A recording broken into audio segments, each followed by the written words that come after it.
eso fue un tipo de experiencia que, como vieron, está enfocada en comunidad. Ahora vamos a ver una experiencia que también afecta de alguna forma a la comunidad, pero eh, en este caso vamos a hablar sí ya de un tipo de proyecto que en los últimos años se ha llamado resignificación de espacios. Entonces, esto se trata de que pues con el ejercicio artístico tú puedes resignificar un espacio. Resignificar básicamente es que el espacio tiene una connotación específica y está visto por las personas de la comunidad de una manera, pero con un hecho artístico tú puedes transformar un poco la visión que la gente tiene sobre el espacio. En este caso se trata de un proyecto que hicimos en el año 2018 acá en la ciudad de Bucaramanga, en el marco de un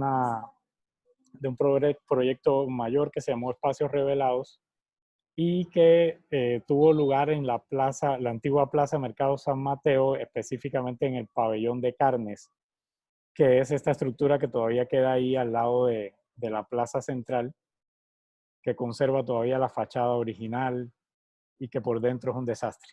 Entonces, nosotros comenzamos a investigar sobre el lugar porque pues, era el primer paso lógico. Entonces, descubrimos muchos datos interesantes. Por ejemplo, que la fachada está considerada de interés patrimonial, pero el interior no. Entonces, ahí empezó la cosa. Un primer absurdo de base, ¿no? Que me parece muy loco. O sea, ¿por qué no es un edificio entero de interés patrimonial, sino solamente una fachada?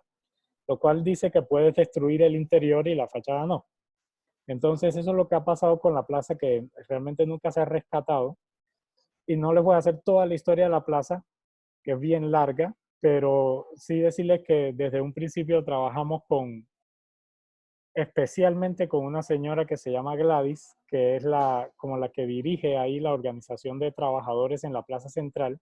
Ella nos conectó con otras personas que trabajaron en el antiguo pabellón de carnes y pudimos obtener mucha información, incluso acceder a archivos originales que ella conserva sobre la plaza. Acá están llegando los que faltaban. Sí, archivos, fotografías, los registros de todos los vendedores, los nombres de los locales, etc. Y también estuvimos mirando pues la historia reciente de la plaza, del pabellón de carnes, el incendio que lo destruyó. No sé si saben que el incendio no ocurrió en el pabellón de carnes, sino en el otro edificio que es el que ahora, o sea, ese es un edificio que pues se consumió por el fuego y es donde ahora está la plaza central que ustedes conocen. Y por consiguiente, todos los trabajadores se hacinaron en el pabellón de carnes y poco a poco lo fueron destruyendo porque eran demasiadas personas. O sea, se sobrecargó por la ausencia del otro edificio, ¿sí? Entonces, también investigamos muchísimo, apoyados con historiadores, investigamos en la parte sí, como los registros históricos sobre la creación de la plaza.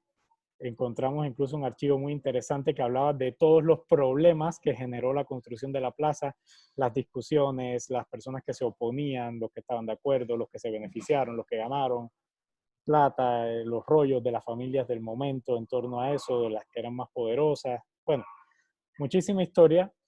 Y también otra dimensión que me parece muy importante, que es como el imaginario que hay en torno a la plaza. Fíjense que es interesante, que yo creo que uno debe investigar de manera holística siempre, o sea, buscar muchos campos dentro de la investigación. Entonces, nosotros tuvimos acceso a muchas fuentes históricas, ¿sí? Documentos proporcionados por historiadores, pero también tuvimos acceso a la documentación y a la información que nos brindaron personas vinculadas directamente con la plaza. Y además de eso, investigamos en el imaginario popular sobre la plaza, todas estas leyendas de que ahí había una laguna debajo y esta laguna siempre se crecía y que inundaba incluso toda la calle hacia abajo, pero que se cuenta que la laguna nunca se secaba y todo eso, pero vino un cura y echó una estatua de San Mateo ahí de oro y entonces de una vez se secó la laguna y todo el mundo tiene como esas mitologías muy presentes. Recuerdo incluso que habían historias muy interesantes como que cuando se crecía la laguna, la gente iba y le echaba sal y que la sal controlaba la laguna. O sea, mejor dicho, era un ser vivo la laguna esa y tenía toda una serie de ritos para controlarla. Entonces eso nos ofrecía otra dimensión también muy interesante. Y eh, para entrar un poco ya en la lógica de este tipo de proyectos, acá yo soy invitado a hacer algo en esa plaza. De una vez me toca activarme con el reconocimiento del espacio, la investigación sobre el espacio, pero también me tocaba hacer un proyecto en el espacio, ¿no? Entonces les voy a mostrar cómo fue la propuesta, el proyecto inicial para la plaza y después vamos a ir viendo lo que realmente resultó siendo. Entonces, fíjense, este es el primer proyecto. Yo le llamé Ágora. Como saben, Ágora se refiere a la idea de la Grecia clásica sobre una plaza como un espacio de reunión, de encuentro, de diálogo. O sea, el espacio cívico fundamental dentro de una ciudad. Entonces, dentro de Ágora tenía varios componentes. Un proyecto netamente artístico que yo llamé Agora Ficti, que era simplemente una obra para ese espacio. Un laboratorio que llamé El ademán de dirigir un contexto, donde invité a estudiantes de la EMA, Dani y Lina, que están aquí presentes, participaron en este proyecto. Y también uno que se llamó Laboratorio de Interpretación, que estaba más enfocado en hacer como algo creativo a partir de la información que las personas nos estaban suministrando. Entonces, bueno, esto es como un poco largo de leer, pero son como frases que tomé de estos documentos históricos y de alguna manera es como la presentación general del proyecto. Y aquí están los componentes. Esta obra de Agora Ficti se las voy a contar para que vean cómo cambió todo esto. Esto es una maqueta que hice. La idea era construir como 4 vallas, como las que se ponen normalmente en sitios donde se hace publicidad sobre construcción. Y las vallas tenían en el interior unos espejos gigantes de 5 metros por 3 metros de alto.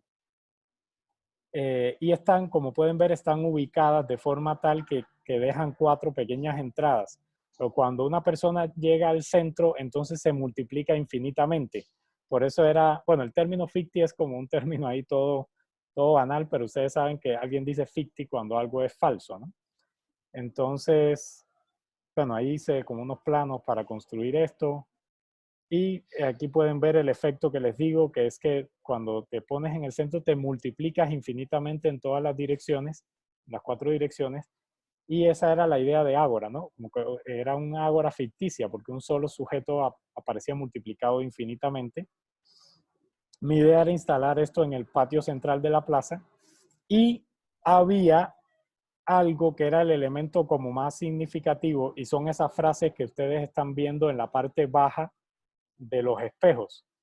Eh, Estas frases partían de una investigación también que hice sobre 4 proyectos concretos que 4 alcaldes distintos plantearon para esa plaza de mercado y que ninguno se realizó.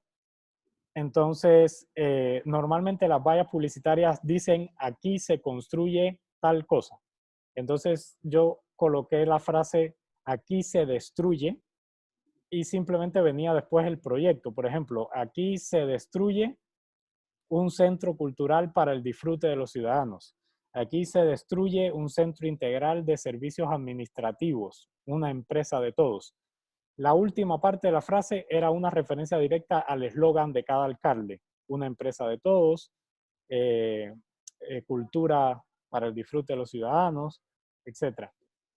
Sí, entonces nombraba como 4 proyectos grandes que nunca se realizaron, incluyendo el del último alcalde, Rodolfo Hernández, que tampoco se realizó y que en ese momento era algo supuestamente posible, pero que finalmente no terminó en nada. Y ahora pienso que hubiese sido muy bueno poder haber hecho esta obra porque se vaticinó eso que enunciaba, ¿no? Esa destrucción, porque el espacio se seguía destruyendo. Lo otro interesante acá es que yo planteé la construcción de estos textos. eh, Técnicamente lo que iba a hacer era poner unos stencil ahí sobre el vidrio con las letras caladas, aplicar un pegante y rociarles polvo extraído de la misma plaza. Entonces ahí también reforzaba como esa metáfora, ese discurso sobre la destrucción del espacio. Entonces, fíjense, era una propuesta para simplemente generar conciencia sobre lo que estaba pasando en el espacio, ¿no? Eso es un poco la idea de la resignificación del espacio también, y que cambie algo en la conciencia de las personas en torno a un contexto. Luego teníamos esta idea de la demanda de dirigir un contexto donde yo invité a estos 6 estudiantes, bueno, 5 estudiantes y un profesor de música, para que realizáramos un laboratorio sobre el tema de arte y contexto. Entonces, la idea del laboratorio era pues llevar al público también una propuesta que fuera artístico-pedagógica in situ, o sea, en el lugar. Entonces, eso simplemente de manera metodológica funcionaba a partir de una investigación que íbamos compartiendo de visitas al espacio y después comenzamos a hacer, los invitados hacían una propuesta artística, se hacían las críticas, se analizaba todo esto y luego ellos comenzaban a producirla. O sea, había un presupuesto, en este caso sí había un presupuesto para producción. Cada uno tenía con un monto de dinero para hacer una obra también ahí. Esto es muy interesante porque fíjense, yo podría haberme quedado solo en el espacio y usar todo el dinero para cambiarlo yo solo, pero eso es algo que debemos pensar siempre. Si no es más interesante realmente vincular a otras personas que aporten mucho más a la experiencia que el público va a tener. Muchas veces los artistas pues lo hacen solo o utilizan a la gente para hacer su obra, pero yo lo que realmente quería es que otras personas también tuvieran este vínculo con el espacio y que hicieran sus propias obras. Luego estaba este laboratorio de interpretación que llamamos, que el laboratorio planteaba pues ejercicios de reconstrucción de memorias e imaginarios mediante unas conversaciones y actividades protagonizadas por personas que trabajaron en el pabellón de carnes de la Plaza San Mateo. Entonces la idea era pues que estas personas evocaran objetos, personajes y sucesos que existieron o tuvieron lugar en la plaza. Y como complemento investigativo analizamos los archivos fotográficos y los registros de locales, propietarios y actividades comerciales que custodiaba la señora Gladys Niño, que es la directora de la Junta de Trabajadores de la Plaza Central. Entonces, los integrantes de este proyecto trabajaríamos en la construcción o reinterpretación de objetos evocados y sucesos descritos para conformar un nuevo archivo desde criterios artísticos que sería exhibido en las bodegas del antiguo edificio. Esto quiero hacer una pausa aquí. Hay una idea muy interesante, un concepto que se usa para cierto tipo de obras, que es el de metaarchivo. Es cuando un artista utiliza archivos que ya existen para crear un nuevo archivo desde criterios más artísticos. Eso se le llama metaarchivo. Entonces, resumen, la idea de este laboratorio era crear un metaarchivo. Esta era como la propuesta que yo hice como museográfica para exponer ese metaarchivo. Y bueno, lo otro eran como presupuestos y todo eso. Fíjense, ese era el proyecto. Entonces ahora vamos a ver qué es lo que realmente hicimos.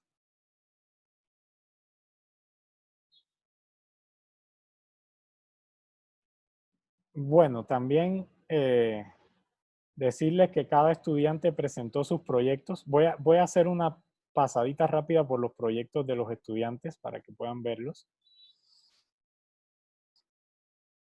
Ajá. O sea, pasamos a esa fase de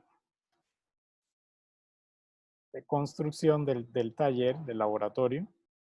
Y fíjense, hicimos un documento donde cada estudiante hacía una descripción de su propuesta y también presentaba pues sus dibujos, sus bocetos, sus planos de la obra. No me voy a detener explicando cada obra ahora porque les voy a mostrar el resultado, pero es para que vean cómo presentamos esto, ¿no?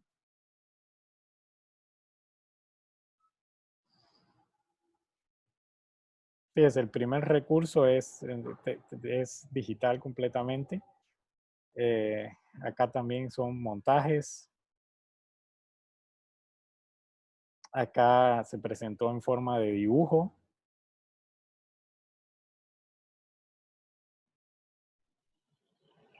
Acá también es un diseño ahí digital, un proyecto digital. Dibujo.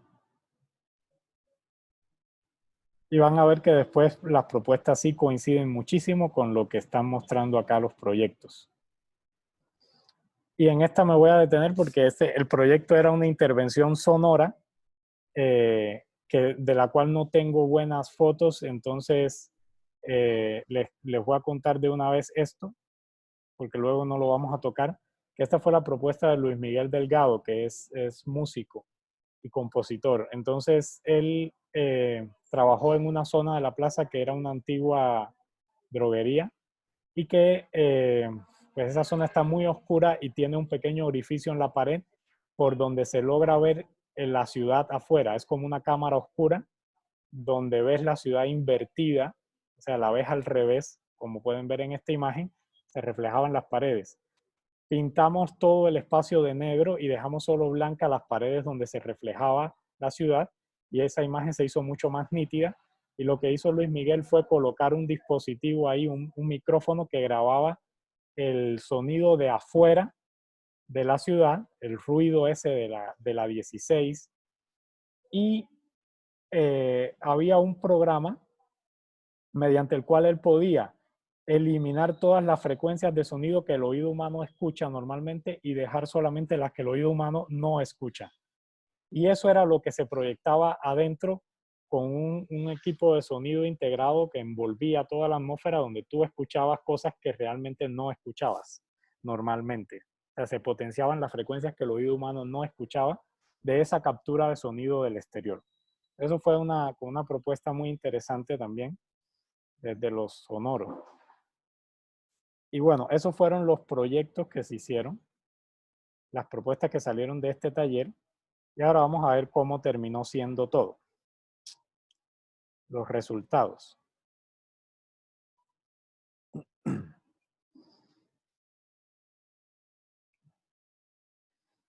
Okay, voy a volver a compartir pantalla. Listo, acá estamos.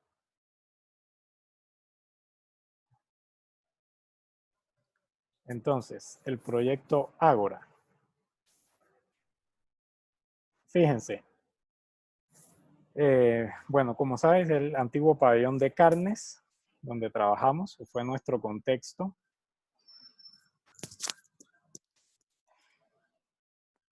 Y aquí hay que decir que nosotros fuimos también a trabajar al espacio constantemente. Ahí habilitamos una bodega, que es esta que están viendo en esta imagen, donde creamos una mesa de trabajo, donde colocamos en las paredes nuestros proyectos, para que la gente pudiera tener como una idea de cómo se generó todo esto. Y también por la lógica de trabajar directamente en el espacio. Esto es súper importante para el propósito de esta clase, que es que cuando trabajamos en un espacio, es muy difícil hacerlo bien desde la distancia. Hay que realmente estar ahí y vivenciar el espacio. Cada cosa era un descubrimiento. Yo recuerdo incluso que a veces me quedaba ahí a pasar la noche. Y ese pasar la noche era otra cantidad de información increíble. Entonces, eso nos permitió, creo que, hacer cosas mucho más certeras con este contexto. Como les dije, bueno, tuvimos una fase grande de dibujos, de proyectos, de ir analizando todas las ideas y eso lo exhibimos también en el espacio. Bueno, hicimos un flyer que tenía un diagrama aquí, un mapa de recorrido que proponíamos a las personas para que fueran a cada una de las obras que se habían hecho en el espacio, como pueden ver aquí a la derecha, y vamos a mostrarles las obras en el mismo sentido en que planteamos el recorrido, en el mismo orden. Entonces, finalmente yo no hice la obra esta de los espejos porque se pasaba, o sea, sí, nos dimos cuenta de que el espacio tenía demasiadas cosas logísticas, incluyendo alquileres de andamio por varios millones de pesos. Entonces, yo calculé que si hacía esta obra, que era muy costosa, no íbamos a poder hacer la obra de los demás. Entonces, simplemente me separé de esta idea y pensé en el laboratorio de intérpretes como una posibilidad para yo hacer una obra, esta idea del metaarchivo, hacer una obra distinta y mucho más barata, y simplemente pues cambió la cosa y salió esta propuesta que se llama Argamasa, que nació de la observación de las fotos de archivo, donde yo descubrí que habían unas placas, aquí la pueden ver arriba en la parte superior hacia la derecha, que tenían los números de los locales. Esas placas aparecen aquí a la izquierda también, aparecían en varias fotos, y también encontré una placa en el espacio, como pueden ver acá. Encontré una placa que todavía sobrevivía en el espacio. Entonces, pues a partir de ahí empecé como a hilvanar toda la cuestión documental. Esta es la placa. Había sido financiada por una empresa que se llamaba El Nogal.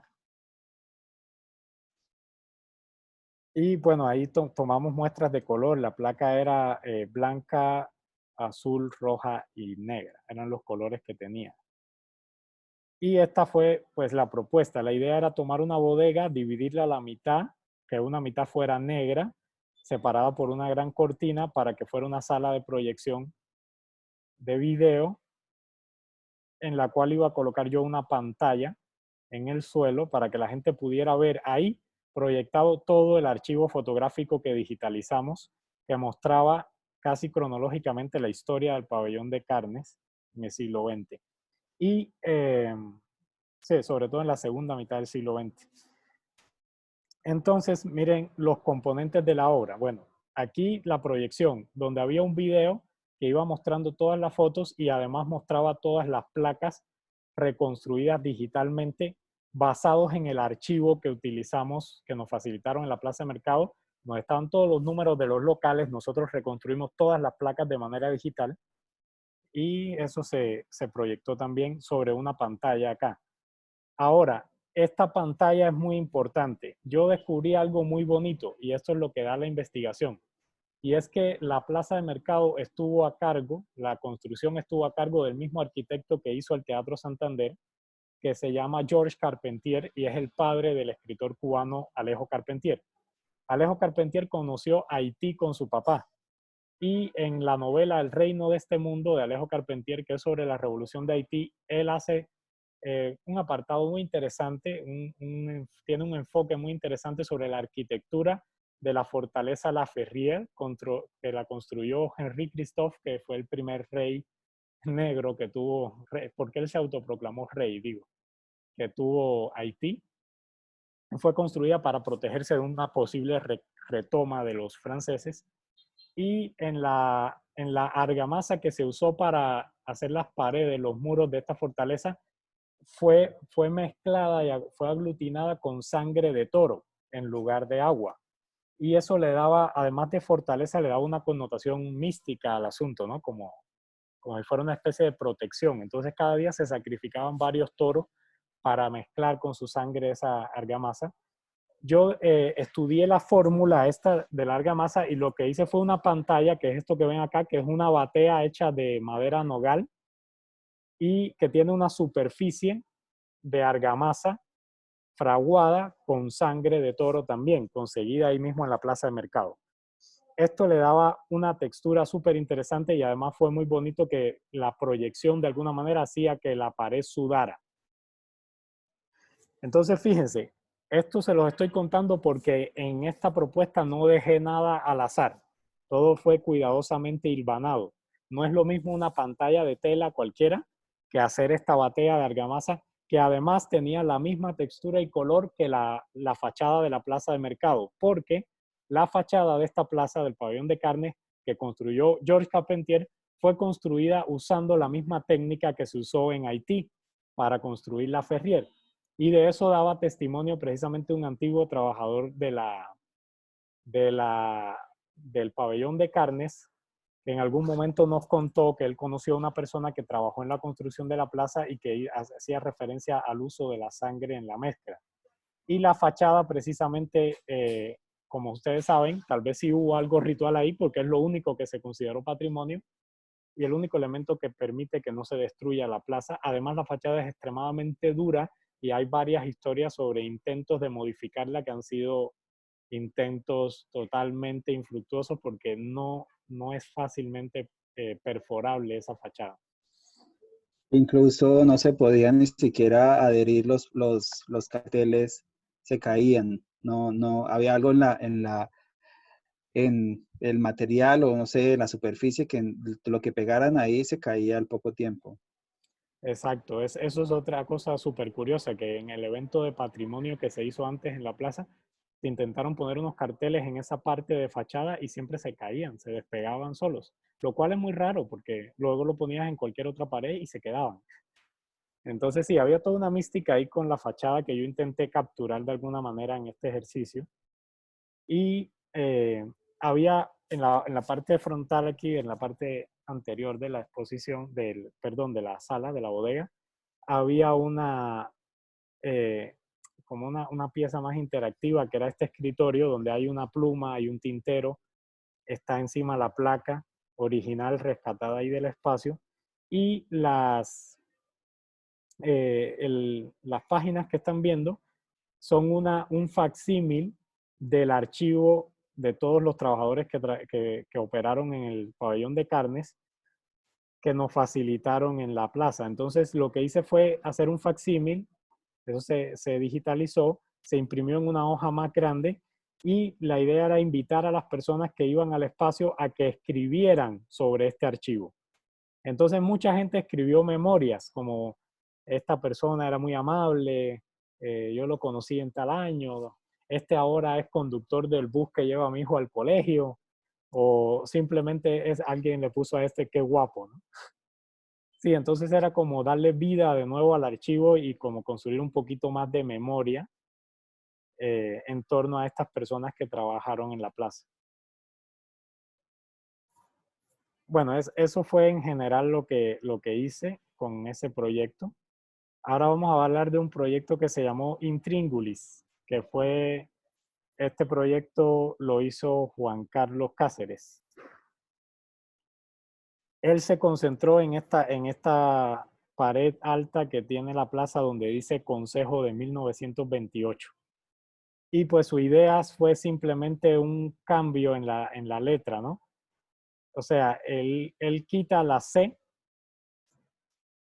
se dan cuenta que hay una C, entonces él la tapó con una pantalla, como pueden ver aquí, una pantalla de estas lumínicas como las que hacen para los locales, donde hacía un conteo de 1, 2, 3 y aparecía un conejo. Simplemente era un juego como un comentario muy audaz sobre el tema de que esa idea de que hay un conejo en este espacio, ¿no? Que ustedes están más familiarizados con ese concepto que yo, pero sí, se dice que hay un conejo cuando hay como algo amañado y corrupto detrás, ¿no? Y pues sí, esta plaza ha sido objeto de varios conejos, básicamente es una conejera. Entonces, fue una obra bastante interesante, también se complementó con estas cintas que pasan ahí, que hacen como un tejido debajo y que terminan en unas zanahorias mordidas por allá. Entonces, fíjense las distintas perspectivas. Yo planteé un metaarchivo, sí, como para revisitar la historia del lugar. Esta obra tiene una connotación más de politizada, como de crítica político-social.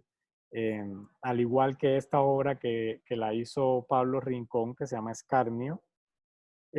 Pablo lo que hizo fue unas pantallas serigráficas con los rostros de los últimos alcaldes de la ciudad. Creo que eran 7 alcaldes. Ya les digo, 1, 2, 3, 4, 7 alcaldes. Los 7 últimos. Las imprimió sobre unas telas de velo, como las que son mosquiteros, como estas que son transparentes, y cubrió los espacios del pasillo con esa tela tensada. Detrás de cada tela había una balanza vacía, pero en la tela en la parte de Rodolfo Hernández, del alcalde vigente en el momento, había colocado Pablo una pesa, perdón, ustedes le llaman pesa, porque esto no es de balanza. Sí, había una pesa que tenía, cada día Pablo colocaba ahí unos testículos de cabro frescos, obtenidos ahí mismo en la plaza. Y hay que decir también que la obra estaba complementada por una grabadora de sonido, donde había también un televisor y había un video donde se invitaba a las personas a que grabaran ahí unos mensajes para el alcalde vigente, pidiéndoles precisamente atención sobre la plaza. Y bueno, hay un comentario irónico que me gusta mucho con esa idea de mirar si este es el que tiene las huevas de realmente arreglar el espacio, ¿no? Porque todas las balanzas de los alcaldes anteriores, todas las pesas, perdón, estaban rotas, eran pesas que ya no servían, excepto la de Rodolfo. Entonces ese es un comentario también muy interesante, una visión política del espacio llamando la atención sobre la necesidad de rescatarlo. Está esta propuesta que fue realizada perdón, voy a dar acceso aquí. Listo. Esta propuesta que fue realizada por Lina, que está aquí también, y por otra estudiante que se llama Migi. Ellas se enfocaron fíjense que ahora hay otro foco completamente distinto y es el tema de las plantas que crecían en el espacio. Entonces hicieron una investigación sobre los tipos de plantas que se daban ahí y la propuesta que fue muy bonita porque también utilizamos como unos graneros que se habían quedado ahí de un evento anterior. Entonces ellas llenaron esos graneros con tierra y colocaron unos acrílicos redondos que estaban sobre unos orificios donde había luz y dentro de cada uno de los acrílicos habían unos dibujos. Aquí les muestro el detalle. Y son unos dibujos bellísimos que hicieron ellas sobre un papel que es como una imitación de cuero. Entonces es un papel medio translúcido. Ellas hicieron unos dibujos usando también materiales del lugar, orgánicos, para hablar de la flora y la fauna que se veía en el lugar, y las plantas y los animales que habían ahí. Y tiene como esta lógica, ¿no? de las ilustraciones botánicas y todo eso. Y me pareció un ejercicio muy lindo y muy completo. Como van a ver ahora, ellas lograron una muy buena cantidad de ilustraciones, de dibujos sobre el espacio.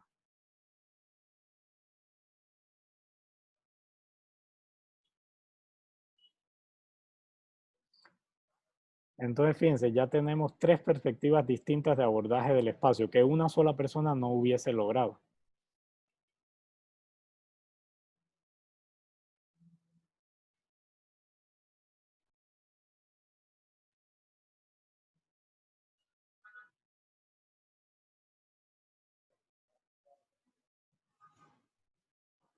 Además, me parece una alusión muy bella al poder de la naturaleza de retomar un espacio, ¿no? Cómo este espacio se abandona y la naturaleza de una vez lo ocupa. Y además con una diversidad increíble. Bien, eso fue la propuesta de Lina y de Migi. Ahora vamos a ver algo que hicimos en colectivo, basados en un diseño de Juan Carlos, que fue una propuesta que llamamos Ciervo, y básicamente era una combinación que hizo Juan Carlos entre el cuerpo reconocible de José Gregorio Hernández, que es este santo venezolano, que los trabajadores de la plaza nos contaron que era muy venerado en ese momento, se le pedía muchísimo y se vendían estatuillas de él, y todavía se venden en la plaza de mercado. Entonces, como la idea es que José Gregorio Hernández es como un santo médico que puede sanar a las personas incluso dormidas, ¿no? Entonces, ahí se nos ocurrió que era muy bonita la idea de que la plaza estaba dormida y que Rodolfo Hernández tenía de alguna forma la posibilidad y el poder para sanar la plaza. Entonces creamos algo bien irónico ahí, muy bonito, me parece a mí, y muy sencillo y directo, que era colocarle el rostro de Rodolfo, y creamos un personaje nuevo que era José Rodolfo Hernández. Y bueno, lo que hicimos fue intervenir una pared como de 6 metros que había al fondo de la plaza, donde había zona descascarada de la pared, como desconchada, y lo que hicimos fue desconcharla intencionalmente para construir esta silueta que habíamos dibujado antes y que tuviera como esa lógica de la aparición de un santo, ¿no? Como eso que dicen acá, uy, ahí en esa mancha apareció una virgen y tal, o un santo, entonces hicimos más o menos ese juego. Me pareció que fue una propuesta también súper interesante. Y era básicamente era una invitación directa al alcalde a que interviniera de verdad sobre el lugar y lo rescatara. Yo hice, precisamente porque abandoné la idea de hacer algo de un presupuesto muy alto y muy costoso, también hice otro proyecto porque ya estando en la plaza descubrimos algo muy interesante y era que había un edificio cercano que tiene un reloj que fue construido también en mediados del siglo XX, creo que casi pegado a los años 50, y que tiene un reloj ahí con un mecanismo súper interesante y como bien novedoso para la época, pero que este reloj estaba funcionando cuando la plaza se quemó. Ahora ya estaba congelado el reloj, está parado, pero también yo descubrí que era interesante el hecho de que el reloj estaba parado en una hora en la que la plaza estaba ardiendo en llamas, porque el incendio fue en la madrugada. Como pueden ver acá, el reloj está planteando las 3:34. A esa hora, la plaza ya estaba incendiada y el fuego era alto porque fueron unos cilindros de gas que estallaron ahí aproximadamente a las 3:30. Entonces ya el incendio estaba andando. Y a mí se me ocurrió que era bonita la idea de que el reloj este era un testigo de ese incendio porque se veía desde la plaza el reloj. Entonces lo que hice fue una propuesta que simplemente le coloqué como nombre la fecha en que se quemó la plaza y construí un telescopio de madera de una banca donde te podías sentar a mirar a través del telescopio y el telescopio apuntaba a la torre del reloj, como pueden ver en la imagen de la derecha, apuntaba directamente al reloj.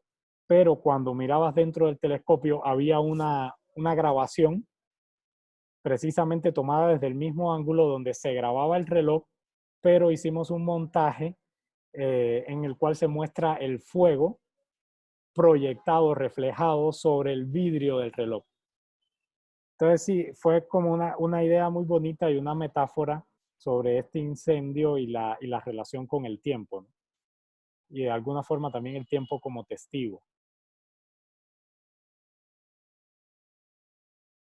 Luego está la obra Tauroctonía de Dani, que también está acá en este grupo, que fue instalada sobre uno de los túneles de la plaza y también utilizando estos espacios entre las columnas. Fue bien interesante porque una obra que logró, creo que abarcar visualmente muchísimo espacio y que tenía también un mecanismo bien curioso. Entonces, Dani fabricó una serie de 9 banderas como blanqueadas que tenían estrellas. Voy a pasar aquí para que puedan ver los detalles.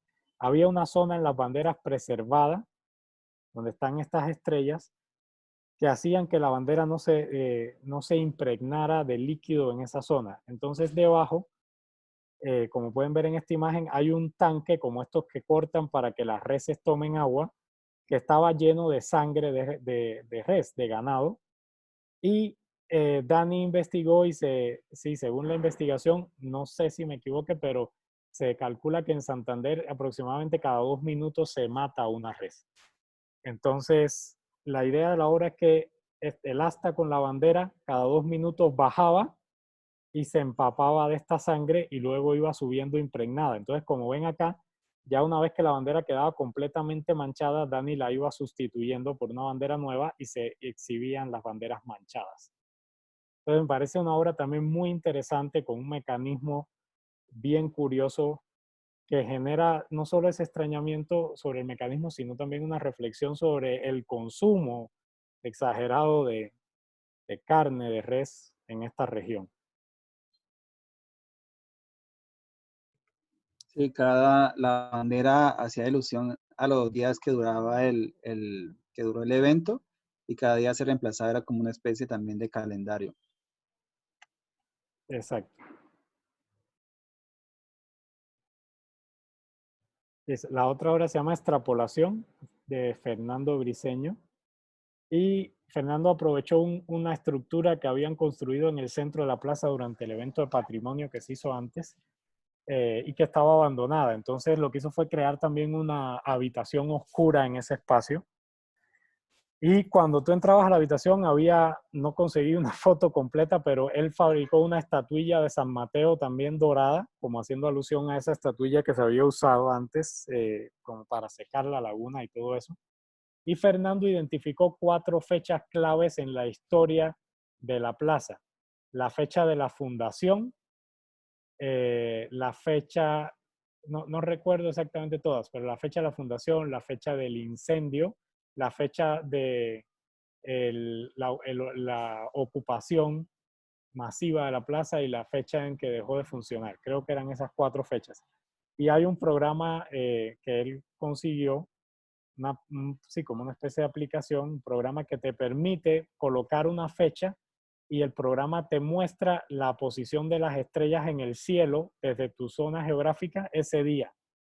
Entonces, él lo que hizo fue como reconstruir con el apoyo de este programa cómo se vería el cielo, cómo se vería la ubicación de las estrellas en cada uno de estos días, de estas fechas puntuales.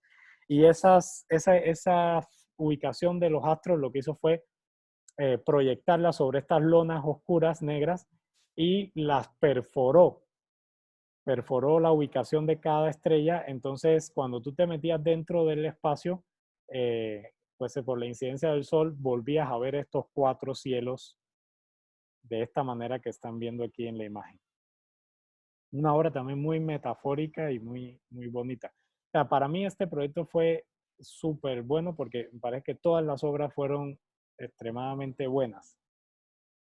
Y bueno, como les decía, estaba esta otra propuesta que se llamaba In Vitro, que era la que les conté antes, que era esta instalación sonora, esta intervención sonora dentro del espacio oscuro de la antigua droguería. Entonces, sí, eso fue en resumen lo que hicimos, y decirles que pues el proyecto tuvo bastante impacto, yo creo, positivo en la comunidad porque fue visitado por mucha gente que se interesaba en la historia del espacio, en las circunstancias actuales del espacio. Y si solo duró 8 días, si se hubiese prolongado en el tiempo, yo estoy seguro que hubiésemos logrado muchas más cosas, pero sí logramos resignificar al menos durante ese tiempo el espacio y crear una experiencia pues distinta, atípica y productiva para las personas, sobre todo avalado por los antiguos trabajadores de la plaza que fueron como muy comprometidos también con lo que estábamos haciendo y nos visitaban y nos apoyaban. Incluso uno de ellos hizo hasta recorridos para las personas explicando todo lo que había en el lugar. Luego hicimos algunas acciones, creamos una programación, creamos performance, se hizo presentaciones de danza, de música. Entonces sí, le dimos bastante vitalidad al espacio, colocamos un café dentro para que la gente pudiera sentarse y tomar un tinto y conversar sobre esto mismo. Entonces sí, creo que fue un muy buen proyecto, pero ahí vamos, condenado a existir durante 8 días nada más. Y ¿Cuándo ese, fue la pues, exposición? ¿Cuándo perdón, fue? ¿Cuándo fue la exposición? en noviembre La- de 2018. Entre octubre y noviembre de 2018. Cuando estábamos con Epicentro también. Exacto, sí, cuando se hizo la muestra de Epicentro en la EMA.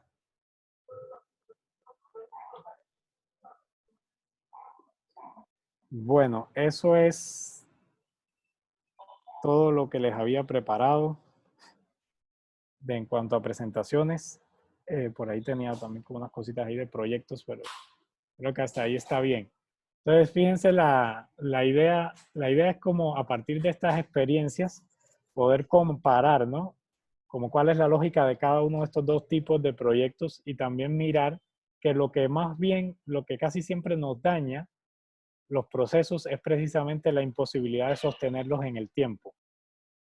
Todavía seguimos perjudicados por la idea de que el arte es algo, sí, de un decorado secundario, ¿no? Algo que tiene que existir en museos, galerías y paredes de las casas y que no debe transformar a ninguna realidad. Eso todavía estamos padeciendo muchísimo eso y por eso es que la gente no piensa en la sostenibilidad, porque piensan en simplemente crear un circuito, un show, un espectáculo ahí para la ciudad, pero realmente después se desmorona todo eso y se pierde dinero. Yo realmente cada día que vivo aprendo un poco más y también trabajo mucho sobre ser consciente de estas cosas. En aquel momento yo tenía entusiasmo porque iba a ser algo como novedoso para Bucaramanga, entonces sí, yo gestioné ese proyecto y me pareció que era, sí, muy necesario, pero si me preguntas hoy, yo no haría esa vaina, porque precisamente no son cosas sostenibles. Me parece que ya está bueno de eso. Es como gastar dinero en vano al final, ¿sí? Porque si, por ejemplo, si yo no vengo ahora y les cuento esto, el proyecto sigue muerto, ¿sabes? Sigue desaparecido. Es como que para evocarlo toca hacer charlas, hacer presentaciones, hablar de él y no sé qué, pero eso no es nada. El proyecto sigue desaparecido, se perdió. Entonces, eso es otra invitación también que les quería hacer en este ámbito, es decir, a que traten de también pensar, si se enfrentan a este tipo de proyectos, piensen en qué se puede sostener en el tiempo. Piensen de qué manera las cosas que hagan pueden servirle de verdad a una comunidad o a una ciudad ¿sí? O a un grupo específico para lograr algo tangible y perdurable y no cosas que sean simplemente efímeras ahí y que cambien la experiencia por un rato nada más.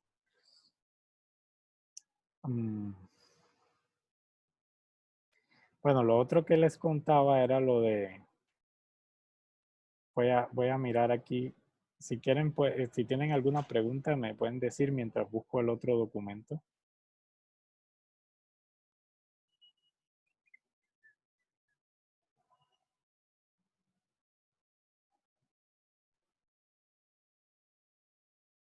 Estos proyectos invitan mucho a trabajar en grupo, ¿no? Colectivos. Sí. De hecho, yo pienso, Claudia, que eso es como una idea que tenía Luis Camníser, que a mí sí me parece que es interesante, ¿no? Que es la idea de que cuando tú vinculas a otras personas en un proceso y se hace colectivo, aunque sea la simple creación de una obra tuya cualquiera, estás haciendo algo de alguna manera pedagógico. Estás evidenciando que es necesaria la colectividad, porque lo que importa en realidad aquí es la calidad de lo que se hace. Entonces, por ejemplo, si yo no soy un buen carpintero, pero tengo una idea para producir una obra muy buena, pero que necesita un trabajo de maderas, lo sensato es contratar a un buen carpintero o trabajar directamente con él. Y lo mismo con todo, o sea, al final siempre trabajamos en colectivo y logramos mejores cosas, ¿no? En el plano de la producción. Y también en el plano de la investigación y la creación, me parece muy importante la colectividad. Nosotros para este proyecto, al principio entrevistamos a mucha gente, establecimos lazos con historiadores, con sociólogos, con gente de la universidad, de la UIS, de patrimonio, con una fundación que se llama CITU, que es la fundación que más ha estudiado temas aquí de urbanismo en la ciudad. Entonces, esas redes te dan una dimensión mucho más grande del contexto que vas a trabajar, ¿no? Esa idea de trabajar en redes. Además, miren las mismas obras que hicimos en la plaza, cómo tienen diferencias muy marcadas y cómo logramos abordar el contexto desde perspectivas distintas. Si lo hace uno solo, lo más probable es que tenga una sola perspectiva. Y eso no va a ser nunca más rico que muchas perspectivas. Perdón que te interrumpa. Lo que pasa es que acabo de ver el grupo de WhatsApp y doña Elda había colocado un mensaje que no podía entrar hace como 20 minutos. Sí, pero nunca me apareció aquí. Ah, bueno. Debe ser Gracias, que, Dani. bueno, Toca decirle que intente de nuevo, si puedes sí, decir, porque no me salió ninguna solicitud ya y le digo. estaba atento. Sí, Sí, gracias. yo quería comentar algo también de eso, ¿no? Que no siempre es, trabajar en colectividad es bueno, ¿no? Hay que tener mucho cuidado con los equipos de trabajo porque, sobre todo cuando es de la misma disciplina, o es mejor trabajar con disciplinas diferentes, porque a veces lo que hace es como una guerra de egos que daña el trabajo del otro por querer, pues, no sé, figurar o en Sí, lugar de aportar lo que hacen es dañar. Entonces es algo delicado porque cuando se trata de algo que tiene que ver con una comunidad, pues eh, ahí lo que figura es la misma comunidad más que el artista, ¿no? Entonces a veces es como hay que tener cuidado en muchas cosas. sí, sobre todo el ego, pero el ego se manifiesta fundamentalmente en esta vanidad de que yo soy artista y lo que yo hago es muy importante, es más Sí, importante que todo, ¿no? Y eso sí, es pero muy entonces dañino. cuando se trata de algo de comunitario, pues me imagino que el artista comunitario es consciente de que no es un trabajo, no es el trabajo del artista, pues el típico, ¿no? El típico que muestra su obra, sino que realmente está mostrando un proceso de una colectividad, o sea, que es de años de procesos y es tratando de mostrar incluso problemáticas, ¿no? Entonces, cuando estos procesos no se terminan o no se puede mostrar porque, no sé, no hay un registro, no se logró un registro, pues ahí realmente más que el dinero es como la oportunidad que se tuvo para poder desarrollarlo, que es irreparable, ¿no? Porque también hay una cosa que tiene que ver con el tiempo. Entonces, los proyectos que se hacen en un momento, pues creo que sí, se pierde más que el dinero, el tiempo y el esfuerzo y todo, ¿no? Sí, Entonces, como que también saber con quién se trabaja. hay unas pautas para eso, ¿no? Eso es muy interesante, pero, por ejemplo, en el caso de trabajo con comunidades, aquí les estoy diciendo cosas que yo personalmente ya creo, ¿no? Por ejemplo, lo de San Mateo era netamente artístico, ¿sí? Había que resignificar un espacio desde el arte. Pero si ustedes miran lo que les presenté al principio de este proyecto en Cuba, Casa Blanca. sí, en Casa Blanca, si se dan cuenta, ustedes no vieron ninguna obra de arte de nadie. Hagan memoria, ahí no había arte de nadie. Eso es una primera pauta para que un proceso así con comunidad y en colectivo sea efectivo, que consiste simplemente en no ir a hacer arte, porque lo que hay que ir a hacer es precisamente lo que la comunidad necesite, no lo que tú necesitas. Entonces, ahí empieza la cosa a funcionar bien, Estela, porque nosotros nunca tuvimos que ponernos a discutir como colectivo sobre la calidad artística del proyecto de nadie, ni de la propuesta de nadie. Entonces, lo que discutíamos era sobre la efectividad de lo que podíamos hacer en la comunidad. Y es muy curioso, no sé si recuerdan que el video empieza con un puñado de gente obstinada en una casa. Eso fue precisamente el día que supimos que yo los reuní a todos y que ya yo sabía que no se podía hacer el proyecto anterior y reuní a toda esta gente y les planteé el problema y esas eran las caras de personas responsables pensando cómo hacer algo bien en una comunidad. Nadie estaba pensando en arte. Entonces, eso me parece que es un primer paso. En mi experiencia, en ese caso, no tuvimos nunca un problema serio. Lo más que tuvimos fueron discusiones sobre cómo estábamos haciendo las cosas. ¿Sí? Como por ejemplo, que un miembro del equipo estaba viviendo, se fue a vivir al barrio, que era un artista alemán, un amigo que yo invité.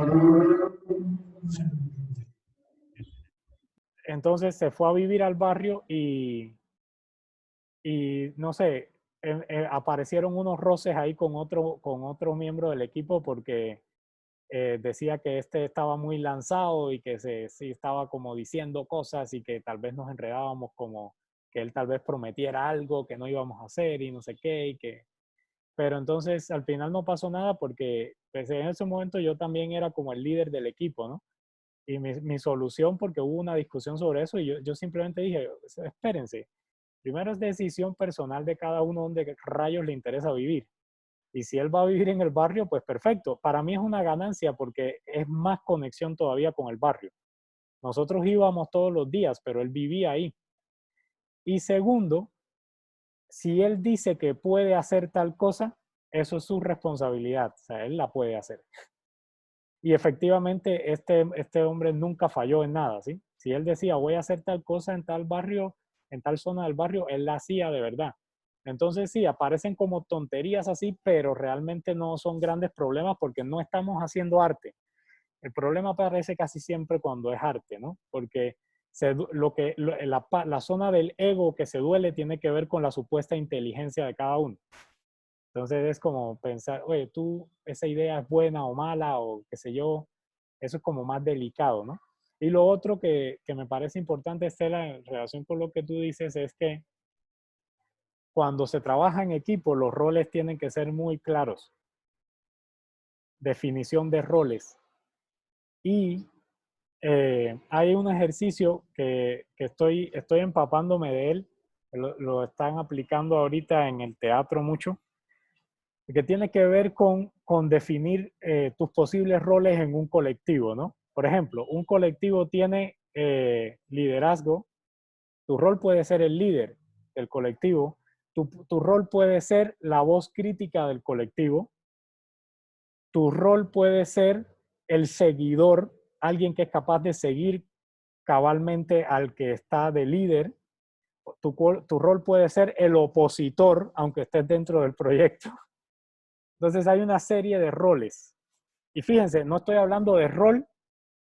Esto es muy importante, me parece a mí, porque no estoy hablando de rol de que tú eres el que haces el video y tú eres el que lo edita y tú eres el que lleva el sonido al barrio.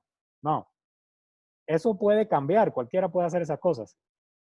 Lo que sí es muy importante es mirar qué rol está teniendo cada uno para que lo haga bien. Porque un proyecto necesita opositor, por ejemplo. Pero el opositor no está ahí para meterle dinamita a eso y para pelearse con todo el mundo. Está para ser la voz crítica capaz de poner todo en cuestión. Y con esa crítica uno crece.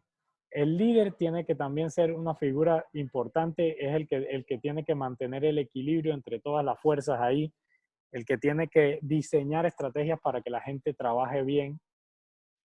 El seguidor es muy importante, si no hay seguidores no se puede. Y muchas veces sucede, a mí me pasa, por ejemplo, como he liderado muchos proyectos, yo esta cuestión la tengo muy clara y es que me gusta a veces jugar en todos los roles. Es decir, sentirme como líder, pero también ser crítico y ser opositor de vez en cuando y también seguir a otros. Porque si yo te invito a ti a participar en mi proyecto porque creo que tú tienes muchas cosas que aportar que yo no puedo dar, yo también tengo que seguirte de alguna manera. Entonces, eso me parece que es clave, ¿no? Como también ser capaces de moverse entre roles que están muy definidos. Hay personas que no los hacen todos, pero creo que el poder cambiar de roles y moverte te hace más empático con los demás también. Hace que se reconozca más la lógica de la empatía. Pero sí, la clave es que si se va a trabajar con una comunidad, nunca debes ir con el arte primero. Básicamente, yo pienso que no se trata ni siquiera de arte, se trata de identificar problemas o motivaciones para trabajar en una comunidad y darle solución a esos problemas de la manera más creativa posible y más efectiva. En ese sentido, caemos en otro cuestionamiento que es interesante, que yo me estoy planteando mucho ahorita, ¿no? He tenido como algunas discusiones últimamente muy ricas sobre el tema de siempre, qué es artista y qué es arte. Entonces, realmente a mí ya ni me interesa qué cosa es artista, porque se supone que artista es el que hace arte, pero el arte es una cosa que es más fácil definirla por lo que no es que por lo que sí es.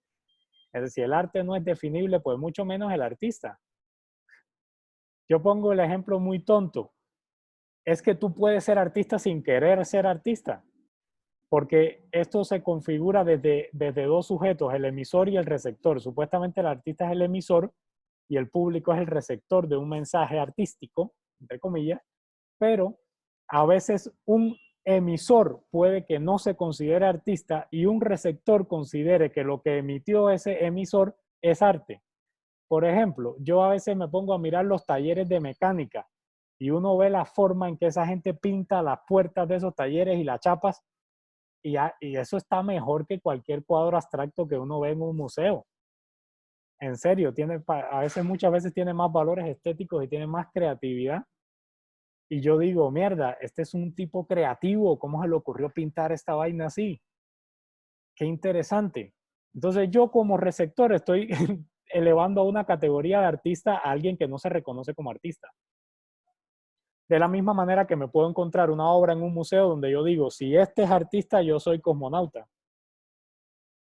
¿Sí me entienden? Entonces eso es un concepto que no me parece a mí que deba calentarle el cerebro a nadie. Pero Profe, no, yo me refería era a esas personas en el equipo que realmente no permiten que se desarrolle una idea, ¿sí? O que se desarrolle el proyecto, a eso me refiero, ¿no? Como que uno puede creer o le da la confianza a otras personas para desarrollarlo, pero en realidad lo que hacen es destruirlo, y eso también creo que tiene que ver mucho con la cultura en la que se vive aquí en Santander, ¿no? Y me parece que también tiene que ver por algo ahí. Pero a eso me refería, ¿no? No es por el hecho de que sí es o no es, o que tiene un rol o no, sino que sí, es una confianza que no se da y que puede destruir todo un trabajo de muchas personas. A eso me refería. Ah, vale, pero eso pasa en todos lados, ¿no? Eso es internacional. Por ejemplo, en mi caso en Cuba, siempre que yo hice un proyecto así, yo estaba mirando las diferencias, Estela. Cuando trabajé con personas con las que me tocaba trabajar, que es lo que casi siempre pasa aquí, te toca, porque hay cuestiones de dinero y sí, como que hay que pagarle a gente, o a veces simplemente el proyecto pone en una misma dirección a diferentes personas. O sea, ustedes todos están, tú vas a hacer tal cosa, tú vas a hacer tal cosa. Entonces tú no escogiste a esas personas. Es lo mismo que una familia.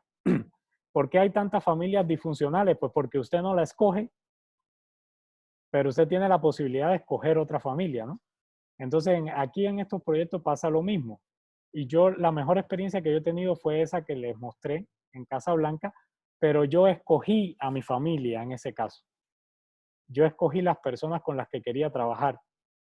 Y fíjense que es tan interesante que ahí nadie ganó un peso, ¿no? Ahí no había dinero, no se pagaba a nadie. Y aún así funcionó mejor, la gente dio más. Entonces, eso casi siempre son como cosas paradójicas, pero de todas formas, el responsable es uno mismo en todos los casos, pienso yo. Si tú Sí, escoges, a veces es muy raro eso, ¿no? Que cuando hay dinero, ahí se salen todos, ¿no? Pero cuando no hay dinero, como que las cosas funcionan mejor, he visto yo, ¿no? Como que, claro, sí, como que todo el mundo aporta y eso es muy loco, o sea, Eso es muy humano, sí, es la porque, o humanidad, sea, los porque dar valores y mejor, los dar mejor intereses. resultado cuando no hay dinero que cuando lo hay.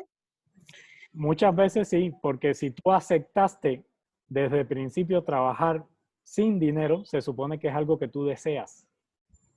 ¿Sabes? Es diferente, es como ser mercenario y ser un soldado de convicción. Es la misma diferencia. Sí, tú creas un ejército mercenario, por ejemplo, como pasó en Cuba, invadieron el país con mercenarios y se defendió un pueblo que en ese momento estaba convencido de que había que defenderse y en 2 días acabaron con un ejército de mercenarios. Y no estaban tan preparados como los mercenarios. ¿Sabes? Esa es la misma lógica. O sea, es mejor trabajar sin plata. Probablemente. Maestro Fidel, volviendo a lo de perdurar en el tiempo el proyecto, nosotros con Fernando pues pensamos hacer el libro de traer a la memoria otra vez las fábulas y los mitos y las leyendas y hacer la ilustración de forma artística, pero nosotros la ambición o una ilusión que tenemos de ese proyecto es que perdure. Nosotros, ¿a quién debemos contactar, maestro, en cuanto a que ese folleto, libro o cartillita que vamos a construir sea promocionado de tal forma que sea llevado, por ejemplo, a las escuelas, a los colegios, a las salas de acción comunal, a las bibliotecas, y sea puntual, o sea, que sea permanente en el tiempo. Se podrían llevar, digamos, a la alcaldía de Girón, a la alcaldía de Piedecuesta. ¿Qué debemos hacer? Deberíamos ya estar haciendo, por ejemplo, un anteproyecto de tal forma de que lo podamos presentar, porque nosotros no podemos llegar allá ante una idea solamente, ¿no es cierto, maestro? Sí, me parece, Juanca, que ahí hay varias posibilidades. Una es que el proyecto aplique a alguna de las convocatorias que salen cada año. Por ejemplo, en el instituto, si mal no recuerdo, hay una convocatoria para investigación y eso es un proyecto Sí. que tiene un componente de investigación. El Ujú. el ministerio también tiene convocatorias en la parte editorial y se me ocurre que la Casa del Libro Total puede ser un apoyo también en circulación Sí, señor. de estas publicaciones. Ujú. Entonces me parece que la idea es como tocar las diferentes puertas al mismo tiempo. Ir Sí, de señor, una pero vez. entonces tenemos que tener un anteproyecto ya formadito, ¿cierto? Yo creo que sí, porque esa es la forma de seducir a la gente con lo que estás haciendo, ¿no? De llegarles allá, sí. Perdón, Sí. quiero aportar algo. En la UIS también hay una parte de cultura que apoya ese proyecto que ustedes tienen. Muchas gracias, Libby. Eso es Muchas gracias, maestro. importante. Y también la revista, sí, en la UIS hay una revista que se llama Santander, Sí, que a señor. mí me parece buenísima, que sale trimestralmente. Tal vez pensar en eso, como que no todo el proyecto, pero una parte se puede promover también en una revista. Sí, Eh, podría ser un mito de una región específico y que ellos lo publiquen ahí en esa revista. Podría serse, ¿cierto, maestro? Exacto. Me parece que es una cuestión de colaboraciones. Por ejemplo, Ujú. si ustedes hacen una investigación sobre eso, es posible, yo pienso como ahorita estoy promulgando ahí, haciendo fuerza para que trabajemos aquí los diferentes líderes de la EMA. Sí. Que quiero que trabajemos en la creación de un espectáculo de nexos disciplinares para el Teatro Santander, que estamos pensándolo como una obra que conmemore los 400 años de fundación de Bucaramanga. Ujú. Pero a nosotros nos interesa es trabajar como sobre la historia de Bucaramanga en dos direcciones, la historia contada y la que no está contada, la oficial y la extraoficial, y comenzar a contraponer eso, ¿no? Esto es Sí, señor. solo es un embrión, pero por ejemplo, pienso yo, a mí me interesaría conocer la investigación de ustedes, ¿sí ven? Sí, Y ver si señor. se podría integrar a otro tipo de obras también. Claro. Entonces Listo, pues. es no dejarlo quieto, sino moverlo para todos lados, porque es Sí, algo sí. que tiene muchas direcciones. O sea que nos toca estar ya en la jugada, como se dice, para ir adelantando camino, no esperarnos hasta mitad de Sí. año como Y proyectábamos. hacer el proyecto. Si quieres, yo ahorita me encuentro en el instituto, entonces cuando termine la clase voy a preguntar por las convocatorias de este año a ver qué hay y les voy Listo, maestro. diciendo. Muchas gracias. Con gusto. Fidel, entonces, por ejemplo, si nosotros pensáramos en ir a donde los padres, tendríamos que también tener un anteproyecto, algo que dijera qué es lo que les ofrecemos y qué nos pueden ellos aportar también, ¿cierto? Sí, claro. Listo. Sí, y la idea es que, sí, esto no aplica para todos los procesos, ni mucho menos, ¿no? Pero pues de todas formas son unas guías y me parece a mí que sí, que en algún momento uno puede terminar haciendo proyectos de este tipo, ¿cierto? O sea, como, por O ejemplo, bueno, pueden ser otras personas. Por ejemplo, puede ser Curití, que tienen tejidos. claro, Ujú. Ok. sí, de hecho allá es bastante fuerte. Y no sé si sabes que en Barichara, bueno, en Guane específicamente, hay un señor que hizo como un museo ahí súper alternativo de los diferentes tipos de tejidos de comunidades nativas de Latinoamérica. Él se fue y viajó por toda Latinoamérica y aprendió a tejer con muchas Ujú. comunidades y se trajo muestras y hizo un museo súper interesante en Guane. Ah, no, no lo sabía. Mm. Está bueno el dato. Sí, el señor creo que era graduado de la Universidad Nacional y dedicó su vida a eso, Mm. entonces me parece muy chévere si lo pudieran conocer. Yo no lo conozco, pero vi, o sea, una persona me mostró como las fotos del museo y todo eso, me pareció muy interesante. Listo. Muy bien. Gracias. La otra pregunta es, ¿las asesorías uno puede llamarlos a ustedes? Es algo que me quedó como poco claro. ¿Solo los viernes? ¿O puede uno fuera de órbita, fuera de horario? Sí, para las que son específicas, sí, como los viernes. Pero en mi caso personal, no puedo hablar por los demás profesores, pero en mi caso personal, si necesitan, me escriben por el WhatsApp y yo les Listo. contesto en cuanto pueda, sí, en cualquier momento, menos los domingos. Bueno, gracias. Sí, los domingos son sacrosantos. Sagrados. Para santificar la fiesta. Profe, yo tengo una pregunta, me quedó una inquietud. ¿Qué quedó en la plaza, en el pabellón de carnes, de expendio de carnes de la Plaza San Mateo? ¿Qué hay ahora en este momento? Nada, Emilia, nada. ¿Como espacio cultural o se puede, o sea, cualquier persona puede proyectar otro proyecto o alguna otra cosa que complemente o que tenga algún hilo con esa memoria o presentar otras, por ejemplo, una exposición de arte, de cualquier cosa y hacerlo público o hacerlo como un espacio para ver arte? No es tan fácil. Se necesitan muchos permisos. ¿Y qué tiene proyectado, por ejemplo, la alcaldía de hacer de ese espacio? Nada. Nada. Entonces hay un cajón Porque encerrado de sorpresa. Yo había oído que el Ministerio de Cultura, perdón, me meto, iba a convertirlo como en un espacio cultural. Hace como 3 años, 4 años. Hace rato, pero había oído eso. sí, pero no, Pues ojalá. nunca han hecho nada, Claudia. Lo último era un proyecto bastante lento, que era el que estaba cuando Rodolfo, ¿no? Que era empezar por un maquillaje, le iban a pintar los labios y después iban a arreglarle el pelo y así poco a poco, ¿no? Que no sé si recuerdan, querían convertir las ventanas de la plaza, quitarle los ladrillos que pusieron, ponerle unos vidrios y adentro colocar unas fotos del archivo de Gabasa sobre la plaza, iluminadas desde dentro. Pero ustedes saben que eso de noche es un cagadero.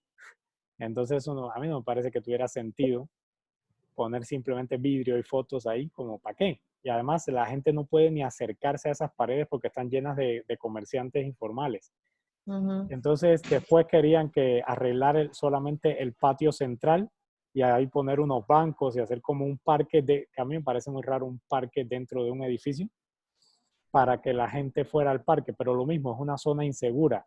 Y el concepto era, por ejemplo, que los niños que están ahí acompañando a sus papás en la plaza, que puedan ir al parque a estudiar, a leer, a jugar. No me parece que los padres los vayan a mandar para ahí solos.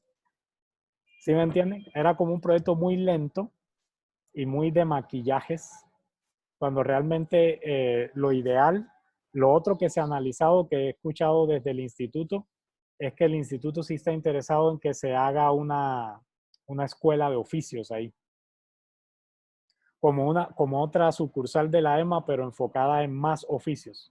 Que eso sí me parece que podría ser mejor. Pues,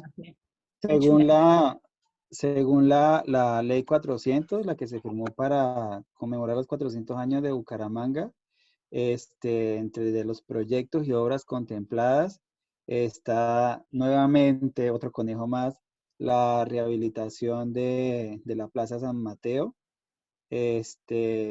También dice la Pinacoteca Beatriz González, el Distrito de las Artes, la Zona Rosa, el Centro Vivo, restauración de la Casa Custodia García Rovira, etcétera, etcétera.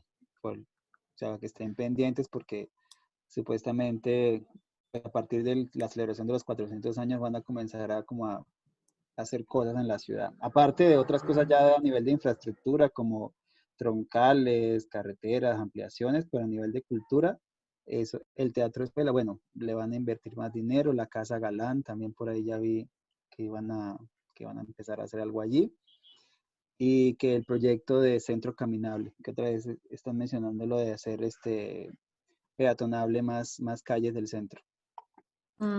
Sí, pues ojalá. Pues ojalá. Pero bueno, ya sabemos Porque cómo funcionan las cosas acá. sí, es que eso forma parte de un plan decenal de cultura, ¿no? Que es el que está vigente. Sí. Y sí, sería ideal porque de verdad la ciudad lo necesita mucho. Hay que empezar acá. Yo estaba analizando eso el otro día acá en una reunión, ¿no? Y es que si uno mira, Bucaramanga no tiene elementos patrimoniales de interés. Nadie va a decir, voy a Bucaramanga porque quiero conocer tal edificio o tal plaza o tal lugar. No, Todo lo han tumbado, sí, todo. con todo acabaron y lo poco que queda no es interesante en realidad.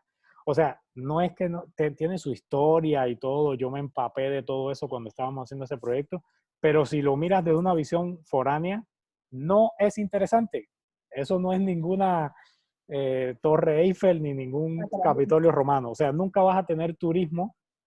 eh, gracias, Dani, por el enlace. Nunca Ni vas a las tener, hormigas, sí, entonces que no, es no, como el único icono forzado de la ciudad, perdón. sí, sí, exacto.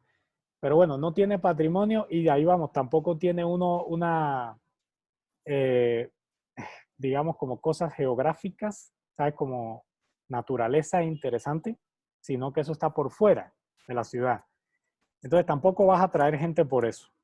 Y al mismo tiempo, la ciudad en sí no tiene circuitos de vida cultural que hagan atractivo esto para otras personas. Entonces, si tú miras bien, si la idea es consolidar la marca ciudad y todo esto y que la ciudad sea interesante para el turismo, pues a mí me parece que la única cosa a la que le pueden apuntar es crear esos circuitos culturales fuertes.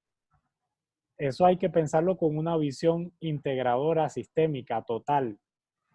Y es un reto bien difícil, porque además tiene que ir de la mano de la educación. Y por ejemplo, en la EMA llevamos un poquito adelantado, pero hace tanta falta la enseñanza artística aquí que la EMA a la EMA siempre se le busca para que cubra espacios. O sea, cada vez que quieren un evento o algo, van con la EMA la mayor parte de las veces, ¿sí? Que somos apenas estudiantes. Entonces significa que necesitamos en la ciudad de verdad que se produzca arte y productos culturales de mucha más calidad. Y concientización sobre lo poco que queda, ¿no?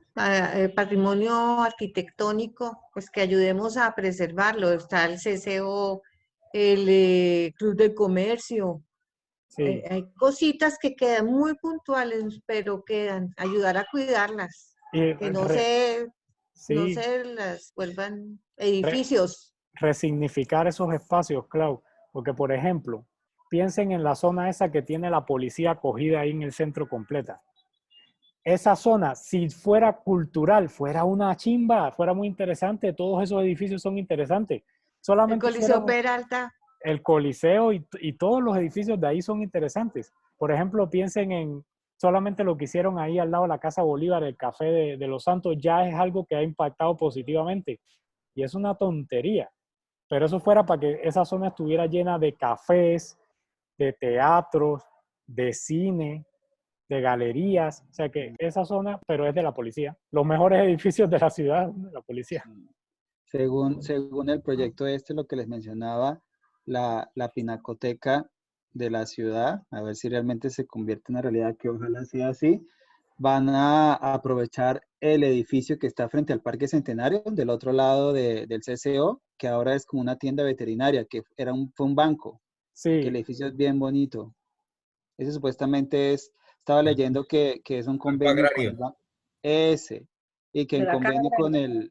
que en convenio con el Banco de la República, la idea de la pinacoteca es tener como una colección de las obras de Beatriz González acá en la ciudad, que pues que no hay. sí, pues Por chévere. ahí les dejo el dato. Ojalá.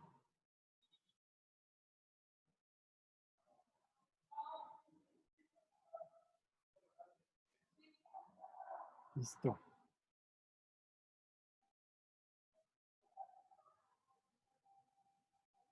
Bueno, alguna, si quieren paso ya a lo otro que les quería contar ya para cerrar. Sí, sí, yo creo Sí, que ya. profe.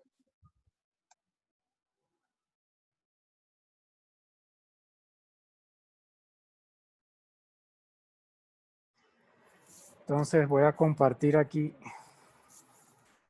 pantalla. Bueno, lo que les decía, yo hice como una especie de guía programática ahí para abordar proyectos de convenios y coproducciones interinstitucionales en el marco de un proyecto de ciudad en Bucaramanga. Esto no es específicamente eso para ustedes, sino porque como que tenemos una obligación con este tipo de cosas, pero les quería hablar de algo específico. Miren, les voy a leer esto. ¿Por qué se justifican este tipo de proyectos? Esto es pues, la idea que tengo, ¿no?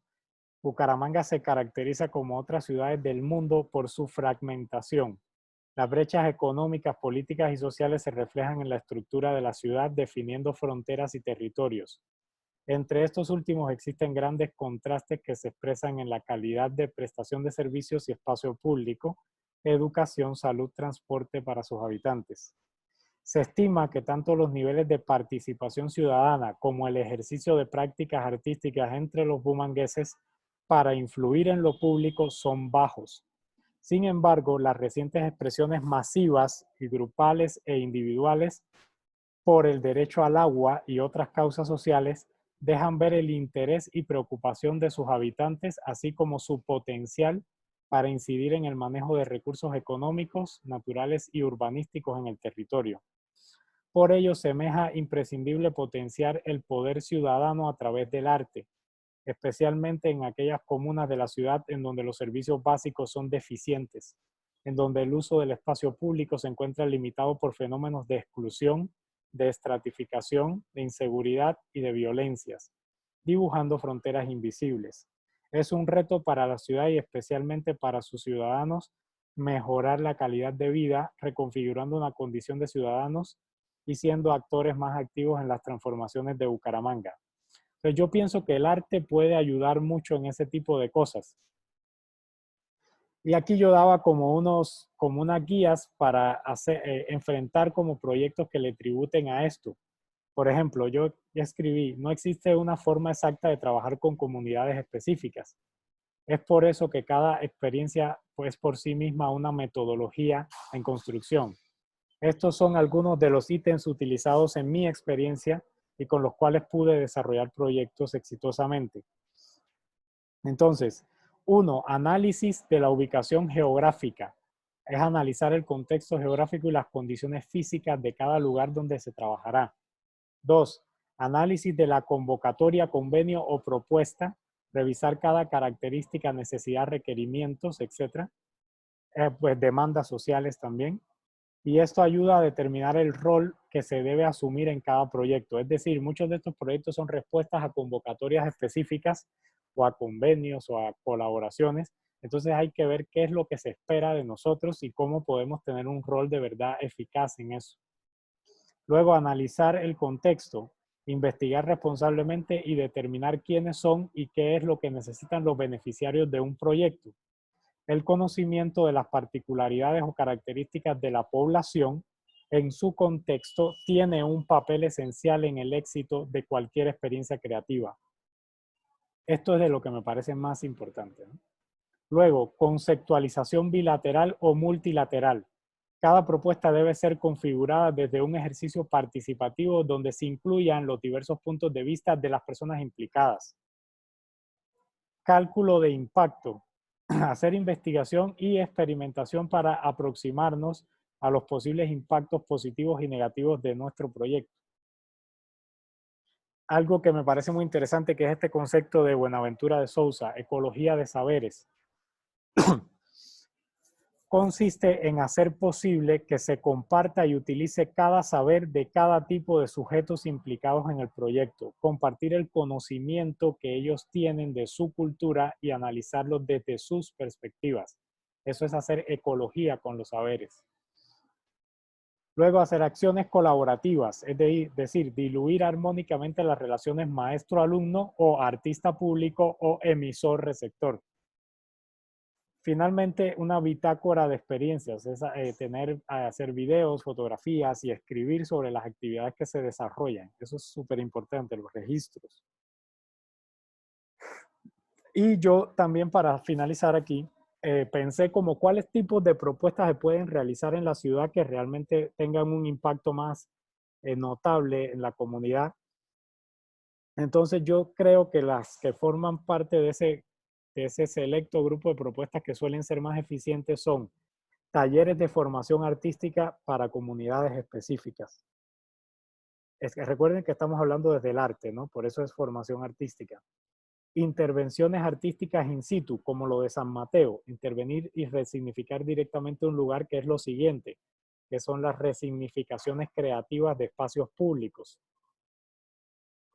Lo otro son las muestras artísticas en espacios alternativos. Eso es muy importante, que se amplíe el alcance a través de espacios alternativos, porque la ciudad no tiene muchos espacios oficiales.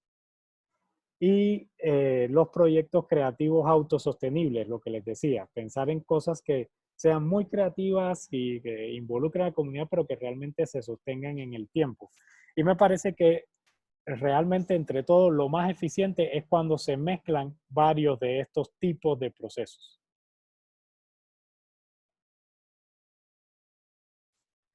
Bueno, hasta aquí fue todo lo que les quería contar hoy. Espero que sí, que les haya interesado, que no lo dejen ahí congelado y que, bueno, cualquier cosa que necesiten, que yo pueda colaborarles, que pueda orientarles, me van diciendo a mí, no estoy hablando por el resto. Maestro, una petición, ¿usted podría compartirnos ese formato de proyecto en el Classroom para tenerlo como guía, si es posible? Sí, lo que les acabé de presentar. Sí, señor, que me parece muy bueno para nosotros tener en cuenta. Lo voy a pasar de una vez por el WhatsApp. Listo, maestro, muchas gracias. Con mucho gusto.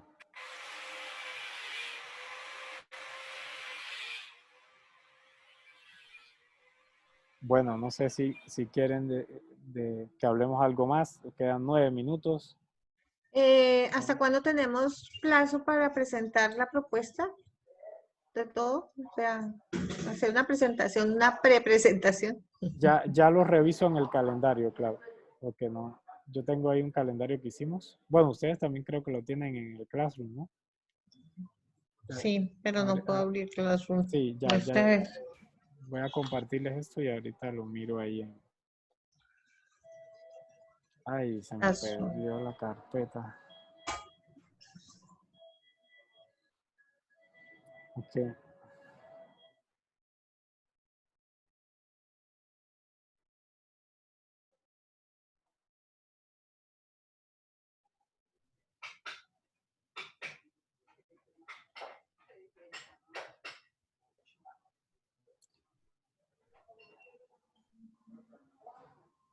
Bueno, ahí se lo compartí.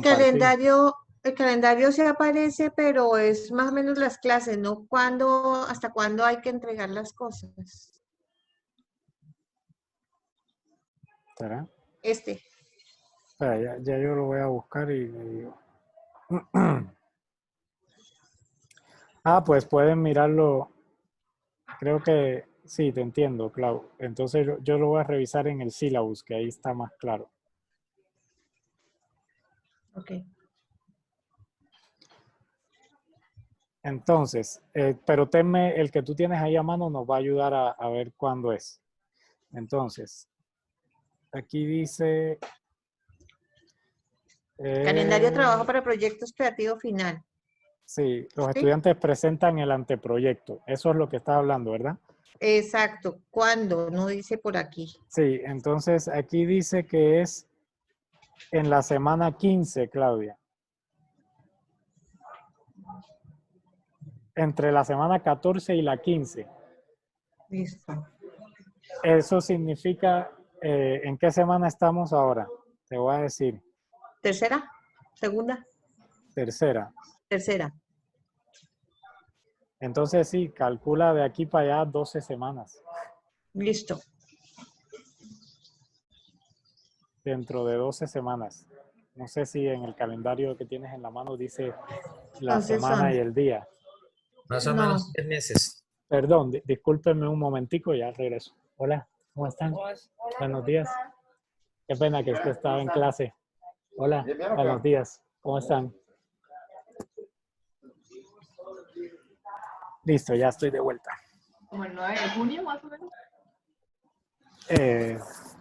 Sí, te da 9 de junio. sí. Sí, si no Por ahí. falta más. Bueno, ahorita el próximo viernes tienen una clase con John Jairo, el que le sigue con Francisco y el otro con Jonathan. Ajá. Y ahí se supone que van trabajando en la redacción del anteproyecto y todo eso, ¿no? Por lo de la Sí, claro. estructura que les dimos y tal. Y el anteproyecto se Sí, sí, sí, presenta en la correcto. semana 15, entonces tienen bastante tiempo. Ok. Una pregunta, profesor. Se sabe que uno va redactando su anteproyecto. Hay un asesor. ¿Quién nos va a hacer- a quién le consultamos, a quién le presentamos la redacción del anteproyecto? ¿Quién va a dirigir eso? ¿La profesora Irene o quién? Porque Todo. entiendo que la semana 14 o el 9 de junio ya debe estar finiquitado. Sí, Entiendo eso. Entonces, pero lo que me nosotros lo pregunto revisamos entre todos. Ah, o sea, no tendremos un director de proyecto, digamos, una guía directamente, sino todos. Sí. Okay. o sea, yo le quiero mostrar mi proyecto al profesor Francisco. Entonces, él me lo va guiando si está mal o si está bien o si va bien enfocado.